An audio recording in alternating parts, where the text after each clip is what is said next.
नमस्कार. मी मिसेस संजोत वैद्य, पॅरेंटिंग आणि life transforming coach. माझा मागील व्हिडिओ कर्माचा सिद्धांत आपल्या आयुष्यामध्ये कसं काम करतो हा बघितल्यानंतर अनेक जणांनी अनेक प्रश्न मला विचारलेले आहेत की नक्की आपल्या आयुष्यामध्ये कर्माची नोंद कोण करत असतं, कर्मफळ कसं मिळत असतं आणि जर कर्म आपल्या हातून घडत आहे तर मग ते कर्म आपण त्याच आयुष्यामध्ये का नाही भोगू शकत, तिथेच का ते संपत नाही, आपल्याला पुढील आयुष्यामध्ये त्याचे भोग का भोगावे लागतात. मी मागे सुद्धा कर्माचा सिद्धांत या विषयावर व्हिडिओ बनवलेला आहे, कर्मफळ ह्या विषयावरती मी व्हिडिओ बनवलेला आहे आणि त्याच्यातून सुटका करण्यासाठी एक थिअरीचा उल्लेख केलेला आहे. तर असे अनेक व्हिडिओ आहेत, त्याची लिंक मी डिस्क्रिप्शनमध्ये टाकत आहे.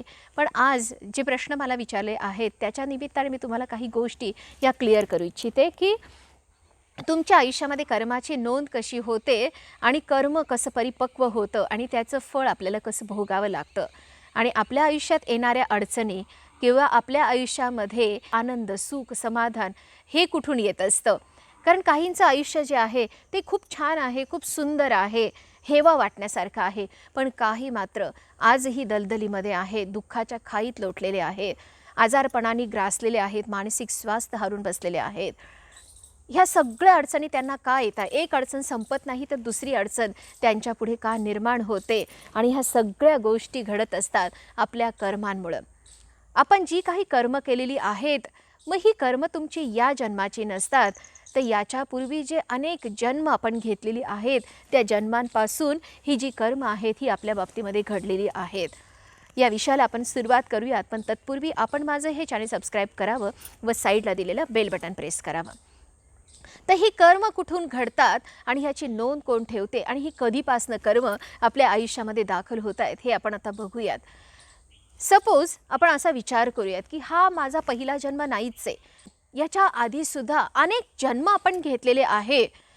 अनेक जन्मच काय, अनेक युगांपूर्वी आपण ह्या पृथ्वी तलावरती दाखल झालेलो आहोत आणि ह्या पृथ्वीवर आपण जसं आलो तसे प्रत्येकाला समान संधी मिळालेली आहे. आपल्याबरोबर हे असे अनेक आत्मे जे आहेत यांनीही पृथ्वीवर जन्म घेतलेला आहे आणि जेव्हा आपण पृथ्वीवर आलो तेव्हा अशा प्युअर फॉर्ममध्ये आलेलो आहोत, एकदम ट्रान्सपरंट, याच्यात कोणताही रंग नाही, नितळ एकदम ट्रान्सपरन्सी आपल्यामध्ये होती. एक स्वच्छ, एक शांत, एक संयमी, एक प्रेमळ आत्मा म्हणून आपण इथे जन्म घेतलेला आहे आणि आपल्याला एक शरीर दिलं जातं, जे शरीर तुम्हाला त्या जन्मापुरतं वापरायला मिळत असतं. त्या जन्माचं कार्य पूर्ण झालं की ते शरीर तुमच्याकडे काढून घेतलं जातं आणि पुढच्या जन्मासाठी तुम्हाला नवीन शरीर दिलं जातं. तुमची जशी कर्म असेल त्याप्रमाणे तुम्हाला ते शरीर मिळत असतं. आता आपण बघितलं शरीर म्हणजे एक वाहन, आपण बघूयात, आणि त्याला चालवणारा जो आत्मा आहे तो त्याचा वाहक आहे. करेक्ट. जर तुम्ही ओम शांतीचा राजयोग मेडिटेशन कोर्स केला तर तुम्हाला याची पूर्ण कल्पना येऊ शकेल. तर जेव्हा आपण शरीर सोडत असतो त्यावेळेला आपण त्या जन्मामध्ये जेवढे काही कर्म केलेली आहेत, कधी आपण पाप केलेलं असेल, कधी आपण पुण्य केलेलं असेल, त्या सगळ्यांचे थर आपल्यावरती जमा झालेले आहेत त्या जन्मापुरतं. आणि जेव्हाही आत्मा त्या शरीरातून बाहेर येतो तो त्या जन्मातलं काहीच घेत नाही, भौतिक कोणती गोष्ट तो घेऊन जाऊ शकत नाही. शरीर तिथेच टाकून द्यावं लागतं. बंगला, गाडी, पैसा, मुलगा, नवरा, बायको, आई वडील सगळे तिथे सोडून त्या आत्म्याला पुढचा प्रवास हा परत एकट्याने सुरू करायचा असतो. पण त्याच्याबरोबर कसली शिदोरी असते तर त्या जन्मात केलेले पाप आणि पुण्य याची शिदोरी घेऊन तो दुसऱ्या जन्मामध्ये प्रवेश करतो. पुन्हा त्या शरीरामध्ये तो पाप आणि पुण्य करत असतो. मग त्या पाप पुण्याचे थर पुन्हा त्या आत्म्यावरती जमा होतात. पुन्हा त्याला नवीन शरीरामध्ये प्रवेश करायचा असतो, कारण पुन्हा दुसरंही जीवनकार्य आपलं संपलेलं आहे. मग काय घडतं त्या आत्म्याच्या बाबतीत आपण बघितलेलं आहे. सपोज आपला जेव्हा पहिला जन्म झाला त्यावेळेस आपण अजून एक आत्मा आणि अजून एक आत्मा असे 3 आत्म्यांनी ह्या पृथ्वीवरती जन्म घेतलेला आहे असं आपण गृहीत धरूयात. आता काय होतं, प्रत्येकाची वृत्ती ही वेगवेगळी आहे. प्रत्येकाचं ह्या पृथ्वीवर जन्माला आल्यानंतर एखाद्या सिच्युएशनला, एखाद्या वस्तुस्थितीला जे रिॲक्ट करायचं आहे ती वेगवेगळं असू शकतं. तुम्ही वेगवेगळ्या प्रकारे त्या सिच्युएशनकडे बघू शकता आणि त्याप्रमाणे तुमची ॲक्शन असू शकते, तुमची कृती असू शकते. आता सपोज आपण हे थोड्या वेळासाठी बाजूला ठेवू की हे 2 आत्मे आहेत जे एकाच वेळेस त्यावेळेला पृथ्वीवर आलेले आहेत. आता हा जो आत्मा आहे आणि हा जो आत्मा आहे त्यांनी एका सिच्युएशनला दोन वेगवेगळ्या प्रकारे रिॲक्ट केलं. आता हा जो आत्मा आहे त्यांनी एका सिच्युएशनला सपोज वाईट प्रकारे रिॲक्ट केलेलं आहे. काही लोक हे बाजूला उभे राहतात आणि बघ्याची भूमिका घेतात. त्या भांडणं चालल्यामध्ये ते अजिबातही भाग घेत नाही. पण काही मात्र त्या भांडणामध्ये प्रवेश करतात आणि दोन देऊन टाकतात. त्यांच्या आयुष्यामध्ये असं पापाची नोंद व्हायला लागते. हा जो पाप आहे हे त्यांच्या आयुष्यामध्ये नोंदवलं जातं की तुम्ही पाप केलं, तुम्ही लोकांच्या आयुष्यामध्ये वाईट गोष्टी ज्या आहेत त्या पेरलेल्या आहेत. आता दुसऱ्याने त्याला काही रिॲक्शन नाही दिलेलं म्हणून काय तो पुण्यवान आहे का, तर नाही, पण त्याच्यामध्ये अजून कलर चढलेला नाही आहे. आता एखादी सिच्युएशन आहे की ज्या सिच्युएशनमध्ये तुम्हाला पुन्हा सामना करावा लागलेला आहे. एखादी गरीब व्यक्ती आहे आणि तिला मदत करायची आहे. तर हा जो आत्म्यावाला आहे याने काय केलेलं आहे की त्याने त्या व्यक्तीला मदत केली. त्याच्या आयुष्यामध्ये हे पुण्य जे आहे ते समाविष्ट झालं. त्याचा जो प्युअर फॉर्म आहे तो मात्र या निमित्ताने पूर्णतः बदलून गेला. त्यांनी पुण्य केलं. आता त्याचा रंग बदलायला सुरुवात झाली. परत काही सिच्युएशन झाली. हा जो दुसरा आत्मा होता, हे दोघंही आत्मे आहेत. हा जो दुसरा आत्मा होता याने काय केलं, कुणाला तरी मदत केली, लिफ्ट दिली, कुणाला तरी घेऊन गेला, एखादा त्याला ज्ञान दिलं. आता ह्याच्यामध्ये परत पुण्याची ॲड होऊन गेलं. आता प्रत्येक वेळेला हा आत्मा आहे तो पुण्यच कमवेल का असं नाही. कधी कधी याने काय केलं, कुणाला तरी पैशाच्या बाबतीमध्ये फसवलं. काहीतरी प्रॉपर्टीची वाटणी होती आणि याने कुणाला तरी पैशाबाबतीत फसवलं की पैशाचा व्यवहार व्यवस्थित केला नाही. आता याच्या आत्म्यामध्ये सुद्धा पाप जे आहे ते ॲड होऊन गेलं. पुन्हा या आत्म्याच्या बाबतीमध्ये असे सिच्युएशन आल्या आणि पुन्हा वेगवेगळे रंग जे आहे ते त्यांच्यावरती यायला सुरुवात झाली. मग याने वेगळं रिॲक्शन केली तर त्याच्या आत्म्यामध्ये वेगळा रंग जो आहे तो त्याने धारण केला. याने आणखीन वेगळ्या सिच्युएशनमध्ये परत वेगळा रंग जो आहे तो धारण केला. पुन्हा हे जे दोन्ही आत्मे आहेत प्रत्येक सिच्युएशनमध्ये दोघांची रिॲक्शन जी आहे, कृती जी आहे, बघण्याची पद्धत जी आहे ती वेगळी होती, दृष्टिकोन वेगळा होता. त्यामुळे कधी याच्यात हा रंग चढला, कधी त्याच्यात तो रंग चढला आणि तुमचे वेगवेगळे रंग जे आहेत ते स्वतःचे निर्माण व्हायला लागते. अशा प्रकारे पाप आणि पुण्य जे आहे त्याचे थर तुमच्यावरती चढायला लागतात. आता ज्या वेळेला आपण असं बघूयात की हे आपण पाप केलेले, हे पुण्य केलेले आहे. आता आपला जन्म संपला, इथं तुमचा जन्म संपला. काही पाप किंवा पुण्य जे आहे त्याची शिक्षा आपण भोगली, काही पुण्य आपण केलेलं असेल तर त्याची लक्झरी आपण अनुभवली आणि आपला जन्म संपला. आपण परत दुसऱ्या आयुष्यामध्ये प्रवेश केला. हा आत्मा जो आहे हा अशा सगळ्या इम्प्युरिटीसह दुसऱ्या शरीरामध्ये प्रवेश करतो. याच्याबरोबर दोन्हीही आत्म्यांनी आता शरीर सोडलेलं आहे. परत ह्या इम्प्युरिटीसह त्यांनी दुसऱ्या शरीरांमध्ये प्रवेश केले. दोघं परत वेगवेगळ्या शरीरामध्ये प्रवेश करतात. पुन्हा त्या आयुष्यामध्ये सुद्धा काही जण जे आहे ते पुण्य कमवतात. पुन्हा त्याच्या आयुष्यामध्ये पुण्य आलेलं आहे. हा आत्मा मात्र आता पाप करत आहे आणि त्याच्यामध्ये वेगळ्या प्रकारचे पाप जे आहे ती नोंदवली जात आहे. हे पाप आणि पुण्य, हे पाप आणि पुण्य हे जन्मानुजन्म आपल्याकडनं घडत आहे. तुमची जशी प्युरिटी आहे त्याप्रमाणे तुम्हाला नवीन जन्म जो आहे तो मिळत असतो. तुम्ही नवीन जन्म जो आहे तो धारण करत असता. जर तुमच्या आत्म्यामध्ये पापाची क्वांटिटी जास्त असेल तर तुम्हाला आयुष्य जे आहे ते एकदम असं खूप प्रॉब्लेमॅटिक किंवा सारख्या संकटानुरूप मिळत असतं. पण जर तुमच्याकडे पुण्य खूप जास्त असेल तर तुम्ही एका चांगल्या घरात जन्म घेता, सगळी सुख तुमच्या पायाशी लोळण घ्यायला लागतात. बरं, आपण असं म्हणूयात की मला सारखी संकट का येत आहेत, मला सारखी संकट का येत आहेत. आपण असं म्हणूयात मी तर इतकं चांगलं वागत आहे, पहिल्यापासून खूप छान वागलेलो आहे, जन्मापासून तर मी कधी कुणाला दुखावलेलं पण नाही आहे. अहो ते ह्या जन्मात, पण जो आत्मा घेऊन तुम्ही प्रवेश केलेला आहे हा किती गढूळपणा आहे. पण हा तुम्ही तुमच्या सोबतच घेऊन जाऊ शकता. कधीपर्यंत, जोपर्यंत तुमचे जन्म आणि मरण संपत नाही तोपर्यंत. जोपर्यंत जन्म मरणाच्या फेऱ्यातून आपण बाहेर पडत नाही तोपर्यंत तुम्हाला तुम्ही केलेली पाप पुण्य जी आहे ही अशी सोबतच घेऊन फिरावी लागते. आता या जन्मात आपण म्हणू की मी सातत्याने पुण्य करत आहे, माझ्या हातून फक्त पुण्य होते, मी फक्त लोकांच्या फायद्याचाच विचार करत आहे, लोकांच्या फायद्याचा विचार करत आहे. हे झालं, हे फायदा फायदा फायदा. ह्या वेळेला थोडासा आत्म्याचा रंग बदलला, गढूळपणा कमी झाला. सपोज एकदम काळं दिसत होतं तर ते पाणी थोडंसं व्यवस्थित दिसायला लागलं आणि मग काय होतं, म्हणून पाप नष्ट नाही होत, ते पाप आपल्याला भोगावं लागतं, फक्त त्याची थोडी तीव्रता कमी होते. शिक्षा तर होते, पण तुम्हाला सपोर्टला कोणीतरी परमेश्वर कोणाला तरी पाठवतो की बाबा त्याला पाप भोगायचंच आहे, पण त्याच्या मदतीला जा. असं तुम्ही जेव्हा संकटात अडकता त्यावेळेला तुमच्या मदतीला कोणीतरी आलेलं आहे असं तुमच्या लक्षात येतं. मग आता ह्या पाप पुण्यातून सुटका कशी करून घ्यायची, पुन्हा आपल्या ओरिजिनल फॉर्मकडे कसं जायचं. आता हा आपला ओरिजिनल फॉर्म आहे, इथे आता आपल्याला जायचं आहे. मग काय करायचं आहे की आता आपल्याला जाणीव झाली, तुम्हाला कळलं ह्या जन्मात जरी आपण कुणाचं वाईट केलेलं नाही तर कोणत्या ना कोणत्या जन्मात केलेलं आहे आणि तेच आपण भोगत आहोत. म्हणून तर आपल्याला अडचणी येत आहेत, म्हणून तर आपल्यावरती एकानंतर एक संकट येत आहेत, पैशाचे लॉसेस होत आहेत. मग आता काय करायचं, आता त्याच्यातून सुटका कशी करून घ्यायची. पाप तर भोगावं लागणार आहे, पुण्य भोगावं लागणार आहे, हे असं किती जन्म चालणार आहे. मग हे भोगत राहण्यासाठी काही जन्मानंतर जन्मच घेत राहायचेत का.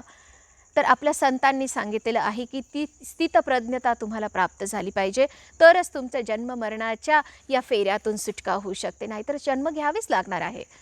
हा जन्म संपला, परत पुण्याची क्वांटिटी असेल तर पुण्य भोगण्यासाठी तुम्हाला यावं लागेल, पुन्हा पाप जास्त असेल तर पाप भोगण्यासाठी यावं लागेल. ह्यासाठी काय करायचं आहे तर स्थितप्रज्ञता, कोणत्याच गोष्टीला रिॲक्शन द्यायची नाही. जसं म्हणतात ना, ठेविले अनंते तैसेची राहावे, चित्ती असू द्यावे समाधान. अनंत म्हणतो आहे, कृष्ण म्हणतो आहे, तसंच राहूयात आणि समाधानाने आयुष्य व्यतीत करूयात.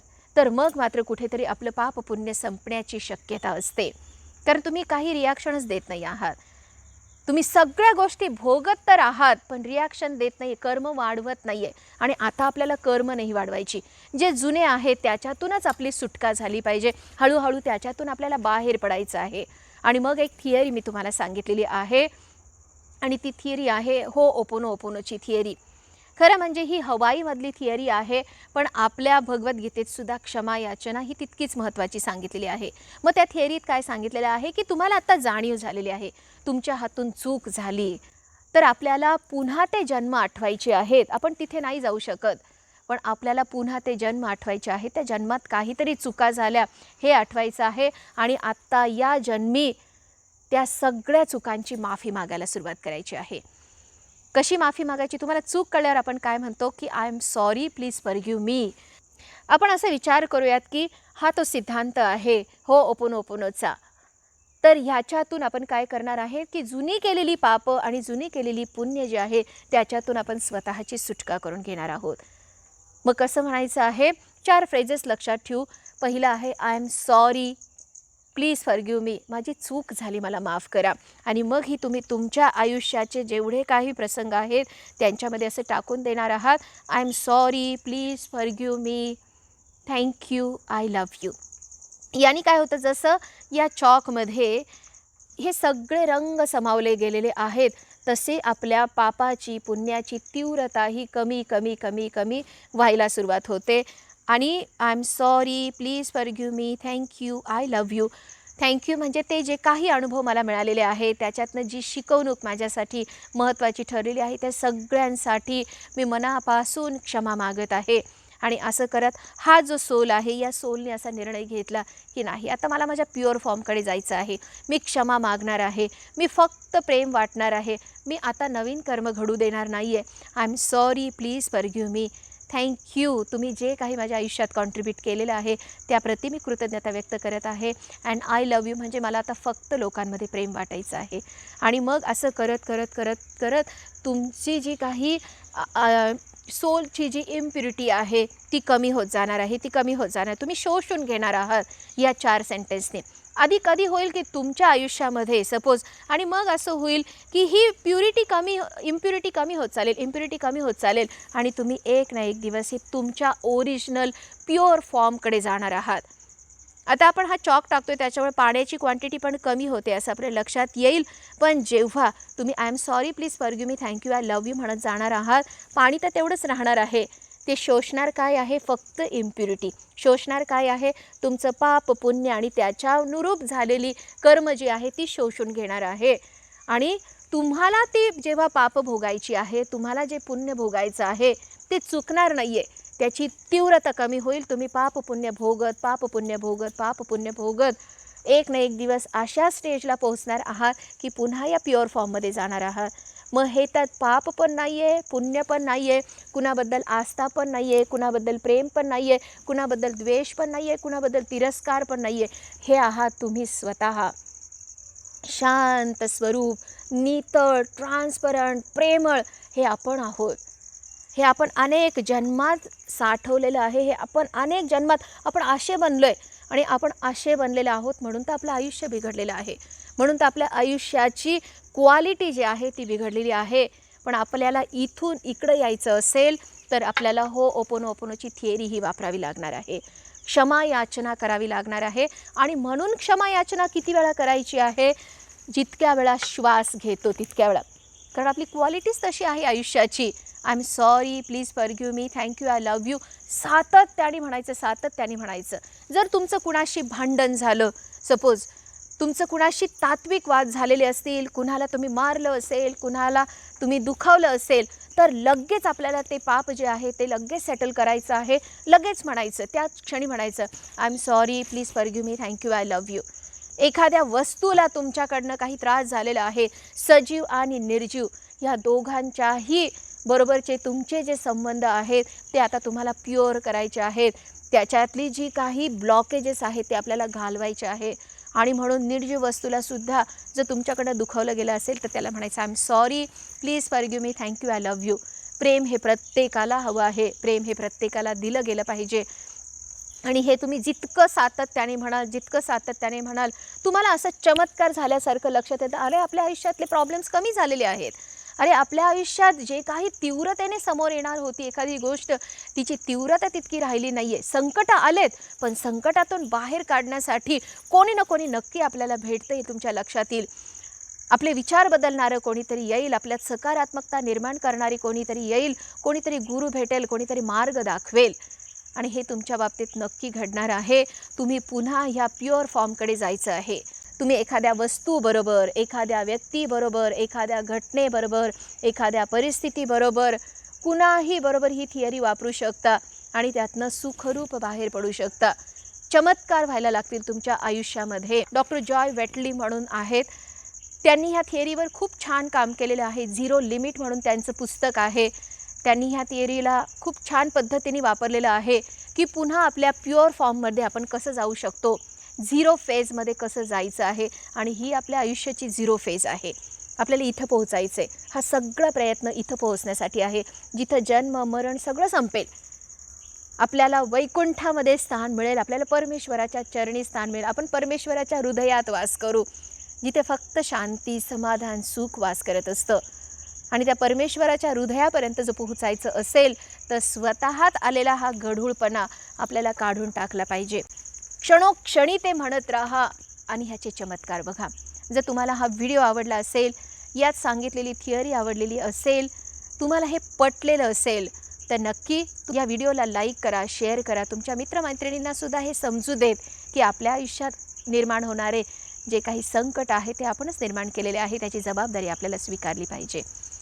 So thank you so much. आणि तुम्ही अद्याप माझं हे चॅनल सबस्क्राईब केलं नसेल तर ते आज आत्ता या क्षणी सबस्क्राईब करा. येणाऱ्या दिवसातसुद्धा असेच इन्फॉर्मेटिव्ह व्हिडिओज मी तुमच्यासाठी घेऊन येत राहील. तोपर्यंत धन्यवाद.